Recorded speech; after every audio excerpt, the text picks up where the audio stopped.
महाराष्ट्रातील तमाम अंशतः अनुदानित शिक्षक शिक्षकेतर बंधू आणि भगिनींनो नमस्कार। काल दिवसभर मी मंत्रालयात होतो।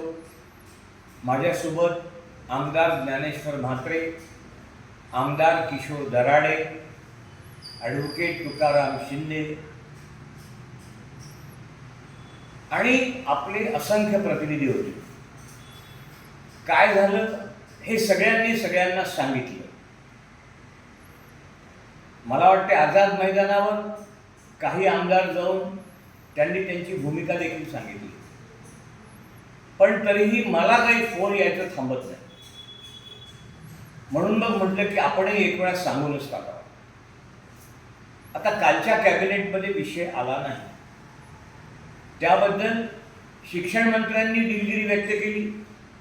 त्यांनी सांगितलं की अर्थ खात्याच्या काही क्युरीज होत्या, त्या काढता वेळ गेला आणि माननीय मुख्यमंत्री स्वतः अर्थमंत्र्यांशी बोलले आहेत, त्यामुळे पुढच्या कॅबिनेटला विषय 100% येणार आहे।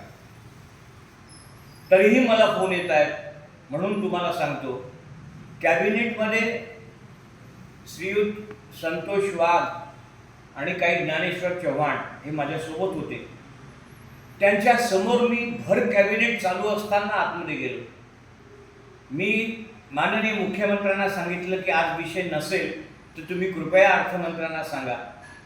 त्यांनी कॅबिनेटमध्ये माझ्यासमोर चालू असताना केसरकर साहेबांना आणि अर्थमंत्र्यांना सांगितलं की पुढच्या कॅबिनेटमध्ये टप्प्याचा विषय आला पाहिजे। आणि परत मी गेल्यानंतरही शिक्षण मंत्री, अर्थमंत्री आणि मुख्यमंत्री या तिघांनीही हे कन्फर्म केलं की कॅबिनेटमध्ये पुढच्या विषय येईल। आता पुढची कॅबिनेट होईल कधी?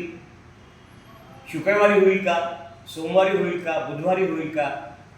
तुम्हाला एवढंच सांगतो की आचारसंहिता 10 ऑक्टोबरच्या पहिले लागत नाही, त्या पहिले कॅबिनेट होणार आहे आणि त्या कॅबिनेटमध्ये टप्पावाढीचा विषय 100% येणार आहे।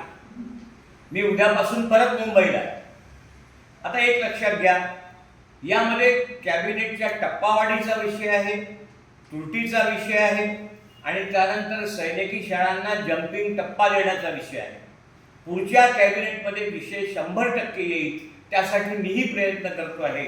कृपया फोनवरून प्रत्येकाला ही माहिती देण्यासाठी मला त्रास होतो, म्हणून तुर्तास एवढेच, तुम्ही फक्त पाठीवर हात ठेवून लढ म्हणा, मी लढतोय। धन्यवाद।